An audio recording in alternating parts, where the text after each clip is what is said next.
फ़ाइज़ा मुझसे कहती थी कि मुझको सूरत की वजह से ठुकरा दिया गया है। तुम देख लेना, मैं साबित करके दिखा दूंगी कि बदसूरत लोग भी अच्छी ज़िंदगी गुजार सकते हैं। मैं ये बता कर रहूँगी कि खूबसूरती इतनी अहम चीज़ नहीं होती जितनी खूबसूरती होती है। फ़ाइज़ा मेरी पड़ोसन थी। हमारा बचपन साथ गुजरा था। क्लास फेलो होने के सबब उसकी बहनों की निस्बत मेरी उसके साथ ज़्यादा दोस्ती थी। ये 3 बहनें थीं।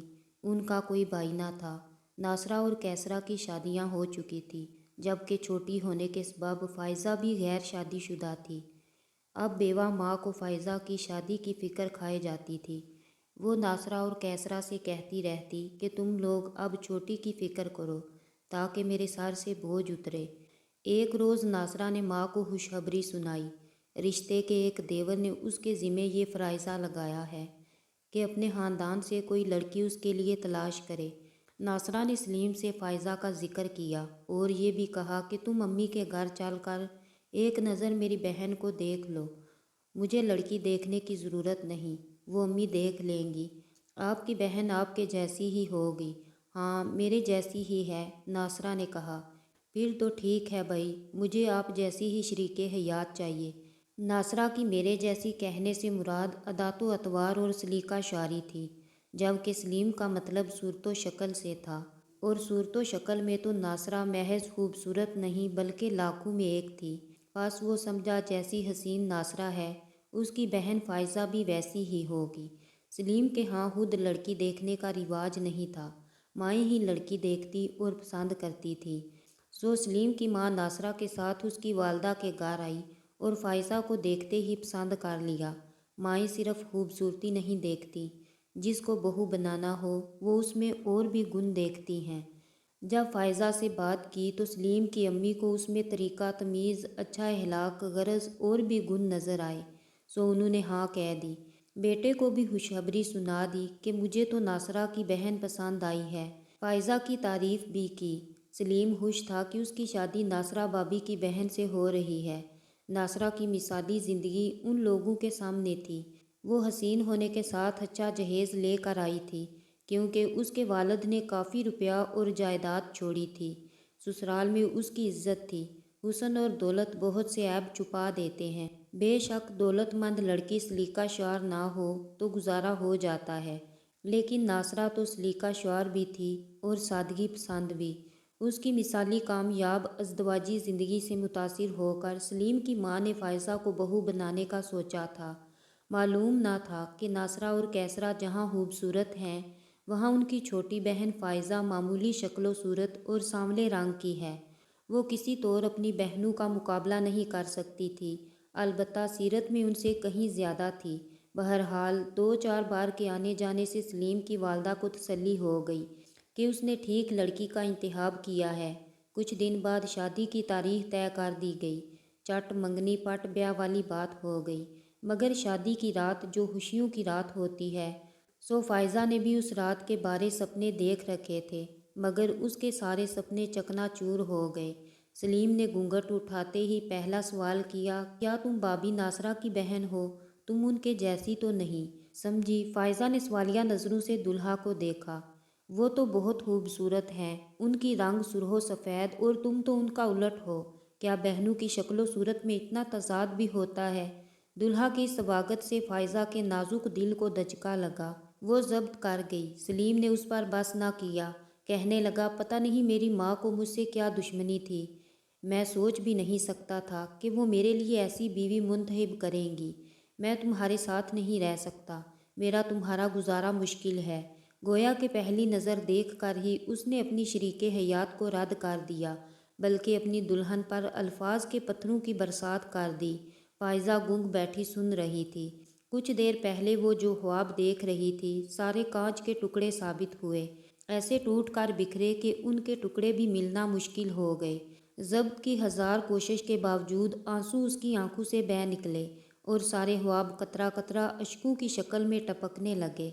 वो खामोशी से ये खजाना लुटा रही थी और सलीम की ज़बान किसी जहरीले नाग की तरह अपना काम कर रही थी। उसकी सूरत पर फ़िक्रे और उसकी रंगत पर तंज के तीर फ़ाइज़ा की रूह तक को ज़ख्मी कर रहे थे। तभी वो फट पड़ी।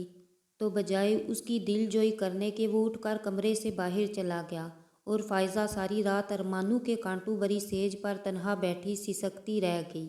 بغیر کسی قصور اور گناہ کے وہ ذہنی اذیت کی سولی پر چڑھا دی گئی تھی۔ صبح ہونے سے پہلے وہ کمرے میں واپس آ گیا تاکہ کسی کے جاگ جانے سے قبل اپنی دلہن کے پاس موجود ہو اور کوئی اسے غلط نہ سمجھ لے۔ دوسرے دن ولیمہ تھا۔ وہ سب سے ہنس ہنس کر باتیں کر رہا تھا جیسے رات کچھ ہوا ہی نہیں۔ فائزہ سوچتی رہ گئی کہ مرد اتنے ظالم اور سفاک بھی ہوتے ہیں کیا؟ میری زندگی تباہ کر کے میرے ارمانوں کا گلا گھونٹ کر وہ کس طرح چہرے پر مسکراہٹ سجائے ہوئے ہے اور سب سے ہنس ہنس کر مل رہا ہے۔ ایک مہینہ خاموشی سے گزر گیا۔ فائزہ بہت بہادر لڑکی تھی۔ اس نے ہر طرح سے حالات کا مقابلہ بڑی سمجھداری سے کرنے کی ٹھان لی تھی، لیکن ساس نے محسوس کر لیا کہ کوئی گڑبڑ ضرور ہے۔ اس نے بہو سے پوچھا، تم لوگ کھچے کھچے کیوں رہتے ہو؟ یہ سوال آپ سلیم سے پوچھ لیں۔ ماں کا شک یقین میں بدل گیا۔ شام کو جب سلیم گھر آیا، ماں نے اپنے کمرے میں بلا کر اس سے پوچھا، تم کچھ اکھڑے اکھڑے رہتے ہو؟ بیوی کے ساتھ بھی تمہارا رویہ پھیکا پھیکا سا ہے، کیا بات ہے؟ فائزہ نے کچھ کہہ دیا ہے یا اس سے کوئی غلطی ہو گئی ہے؟ اگر کوئی ایسی بات ہے تو مجھے بتاؤ، میں اسے سمجھا دوں گی۔ ماں، وہ ہرگز مجھے قبول نہیں ہے۔ آپ نے میرے ساتھ زیادتی کی ہے۔ سارے جہاں میں میرے لیے آپ کو یہی ایک لڑکی ملی تھی اپنے اکلوتے بیٹے کے آنگن میں اتارنے کو۔ میرے لیے یہی چاند رہ گیا تھا۔ اگر کوئی اس سے بھی زیادہ حبشی شکل مل جاتی تو کیا اس کو بہو بنا لاتی؟ آپ کی پسند کو میں اس قدر گیا گزرا نہیں سمجھتا تھا۔ میں نے آپ پر بھروسہ کیا، میرا اعتماد مجھے لے ڈوبا۔ کم از کم اس کی رنگت پر تو غور کر لیا ہوتا۔ کیا مطلب ہے تمہارا؟ کیا ہوا ہے فائزہ کو؟ اتنی اچھی تو ہے۔ آج کل کے دور میں اتنی سلیقہ شعور لڑکی ڈھونڈنے سے نہیں ملے گی۔ صورت ہی سب کچھ نہیں ہوتی بیٹے۔ یہ ایسی لڑکی ہے کہ تمہارے گھر کو جنت بنا دے گی۔ مجھ کو نہیں چاہیے ایسی جنت۔ تم اس کو کیوں ٹھکرا رہے ہو؟ آخر اس کا قصور کیا ہے؟ میرا کیا قصور ہے؟ میں تو ناصرہ بھابی کو اپنا آئیڈیل مانتا تھا۔ مجھ کو کیا خبر تھی کہ ان کی سگی بہن اتنی گئی گزری ہوگی۔ میں اس کالی کلوٹی کے ساتھ کیسے گزارا کروں؟ اسے دیکھ کر میرا دل ہی خوش نہیں ہوتا تو میں کیا کروں؟ اس میں تو ناصرہ بھابی کے جیسے ایک بھی ادا نہیں ہے۔ یہ تو عجب ہی چیز ہے مٹی کے مادو جی، اس کو نہیں رکھ سکتا۔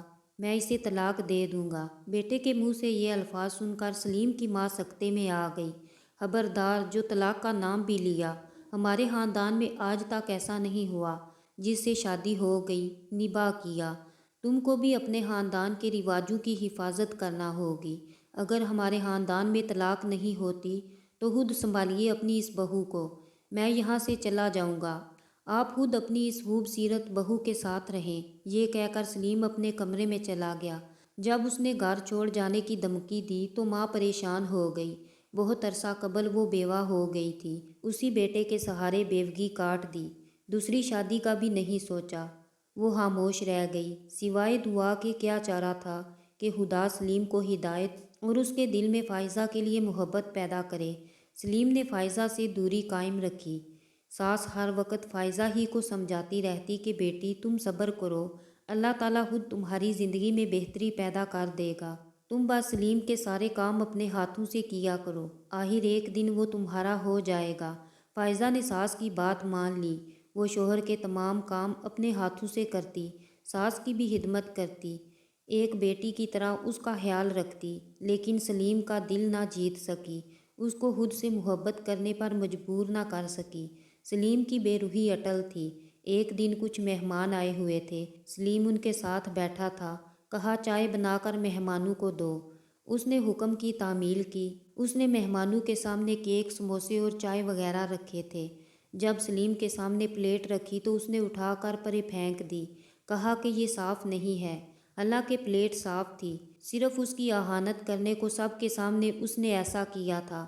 شرمندگی کے مارے فائزہ کی آنکھوں میں آنسو آ گئے اور وہ اپنے کمرے میں آ گئی۔ آج تو آنکھوں سے نہ تھمنے والی جڑی لگ گئی تھی۔ اس کے آنسو پونچھنے والا بھی کوئی نہیں تھا۔ تکیے کو ہمراز بناتے ہوئے سارے آنسو اس کے سپرد کرتی رہی۔ پتہ نہیں رات کے کس پہر نیند نے آ کر اس کو اس اذیت سے نجات دلا دی۔ مہمانوں کے جانے کے بعد سلیم بھی گھر سے چلا گیا اور ساری رات نہ آیا۔ माँ अब सलीम के इस रवैये पर कड़ कड़ कर बीमार रहने लगी थी। जब बेटे को समझाती वो उलझ पड़ता, कहता ज़्यादा तंग करोगी तो इसे तलाक देकर चलता करूँगा। इसमें मेरी शराफत है कि ना चाहते हुए भी इसको घर में रखा हुआ है। माँ उसको समझाती भी थी कि बेटा दिल की आंखें खोल कर देखो, फ़ायज़ा हीरा है और हीरे की कदर करना सीखो। तुम क्यों आर्जी चमक दमक वाली चीज़ों की तरफ भागते हो। सलीम माँ को ही झिड़क देता। तब वो खुद को इन दो जिंदगियों की बर्बादी का मुजरिम समझने लगी। इसी तरह अजियत सहते हुए फ़ायज़ा को 8 माह का अरसा गुजर गया। इस दौरान वो मेके भी कम ही आई। एक दिन नासरा आई, उसने बहन को अफसुर्दा और मुरझाया हुआ देखा तो पूछा, क्या बात है फ़ायज़ा, क्या तुम यहाँ खुश नहीं हो। वो बोली, मैं तो खुश हूँ आपा, मगर सलीम खुश नहीं है। क्या वो तुमसे बुरा सलूक करते हैं। बुरा सलूक नहीं करते तो अच्छा सलूक भी नहीं करते। इतनी बात दुखी दिल ने कही ही थी कि ये बात सलीम ने सुन ली। नासरा के होते हुए तो कुछ ना कहा, लेकिन उसके जाने के बाद वो सहद फैसला कर लिया जो वो कई दिनों से कर ना पा रहा था। बहन से गिले करने का बहाना बनाकर उसने एक रोज़ फ़ायज़ा के हाथ में कुछ कागज़ पकड़ा दिए। कहा कि हमारी दोनों की ज़िंदगी बर्बाद रहने से बेहतर है कि तुम अपनी मर्ज़ी से ज़िंदगी गुजारो और मैं अपनी मर्ज़ी से। ये हम दोनों के लिए बेहतर होगा। तुम मेरी तरफ से आज़ाद हो, जिसके साथ चाहो ज़िंदगी गुजारो। मैं भी दफ्तर में अपने साथ काम करने वाली लड़की से शादी करना चाहता हूँ, ताकि वो खुशी जो तुमसे ना मिल सकी पा सकूँ।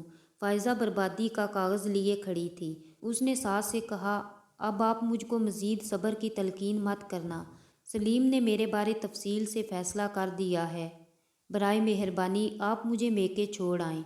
सास उसके ये अल्फाज सुनकर रो पड़ी, उसे गले लगाया, बोली, बेटी मुझे माफ़ कर देना, मैंने तो तुम्हारे लिए अच्छा सोचा था, लेकिन सब बुरा हो गया। सास ने दुआएं देकर उस बदनसीब लड़की को बिलाही रुखसत कर दिया।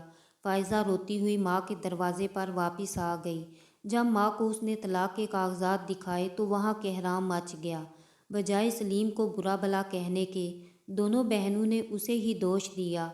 बुरा भला कहा, कसूरवार ठहराया कि तुम्हारा ही रवैया सही ना रहा होगा जो तुम्हारे शोहर ने इतना बड़ा कदम उठा लिया। उसने तो चाहत से शादी की थी। वो खामोशी से सब की बातें सुनती सोच रही थी कि ये अजियत काबिल बर्दाश्त है जो अपनों से मिल रही है, या वो अजियत का समंदर के जिसको पार करके आई है। किसी ने उसको गले ना लगाया और ना तसल्ली दी। शाम को मैं उसके घर गई तो वो मुझसे गले लगकर फूट फूट कर रोई। उसके ज़ब्त के सारे बंधन टूट गए। मैं उसको तसल्ली क्या देती कि वो खुद मुझसे ज़्यादा समझदार और हौसलामंद थी। मैं उन दिनों एक सिलाई सेंटर में ट्रेनिंग ले रही थी। उसने मेरे साथ सेंटर में दाखिला ले लिया, हालांकि उसको यहाँ दाखिला लेने की ज़रूरत ना थी। वो बहुत अच्छी सिलाई पहले से जानती थी। टीचर उसके हाथ की सिलाई देखकर दंग रह जाती थी। फ़ायज़ा ने डिप्लोमा मुकम्मल कर लिया। मैं उस लड़की के मजबूत असाब और हिम्मत की दाद देती हूँ। उसने एफए के बाद पढ़ाई छोड़ दी थी, तालीम मुकम्मल की, आईटी का कोर्स किया और साथ अपना बुटीक भी शुरू कर दिया। जल्द ही उसके बुटीक की शोहरत हो गई। हमारे मोहल्ले का एक नौजवान साद अमेरिका से आया हुआ था। उसने बुटीक की शोहरत सुनी तो अपनी हाला से कहा कि मुझको फ़ायज़ा का काम देखना है। जब उसके बुटीक के कपड़े देखे तो ऑर्डर पर कुछ गारमेंट बनवाए और उनको अमेरिका ले गया। जहाँ उसका बिजनेस था वहाँ उन कपड़ों को खूब पेशेराई मिली। साद ने फ़ायज़ा को मज़ीद आर्डर देकर बहुत से गारमेंट हस्बे मंशा बनवाए। उस शख्स की किस्मत खुल गई, उसका बिजनेस चल पड़ा। बहुत मुनाफा पर फ़ायज़ा के बनाए हुए लिबास वहाँ बिकते थे और डिज़ाइन बेहद पसंद किए जाते थे। इस बार वो आया तो उसने फ़ायज़ा को शादी की ऑफ़र दी, जिसको उसने कबूल कर लिया। साद से शादी करके वो अमेरिका चली गई। वो 6 साल बाद पाकिस्तान आई। मुझसे मिली तो मैं उसको खुश देख कर निहाल हो गई। उसका शोहर उससे बहुत प्यार करता है। आज फ़ायज़ा के पास किसी शय की कमी नहीं है। सच है कि हीरे की कदर जौहरी ही जानते हैं। फ़ायज़ा के ताउन से साद का बिजनेस तरक्की कर चुका है। दोनों खुशो खुरम ज़िंदगी गुजार रहे हैं। उसने ये साबित कर दिया कि इंसान तदबीर करे और हिम्मत ना हारे तो वो अपनी मंजिल पा सकता है। इधर सलीम ने अपनी पसंद की शादी कर ली। अपनी सास को उसने 1 महीना भी टिकने ना दिया। सलीम से हर वक्त की बेजा फरमाइशें कर के उसका भी जीना हराम कर दिया, تب کبھی اسے فائزہ کی یاد آتی، لیکن وہ مجبور تھا۔ اپنی ماں تو کھو چکا تھا، پر اپنے بچوں کی ماں کو برداشت کرنا اس کی مجبوری تھی۔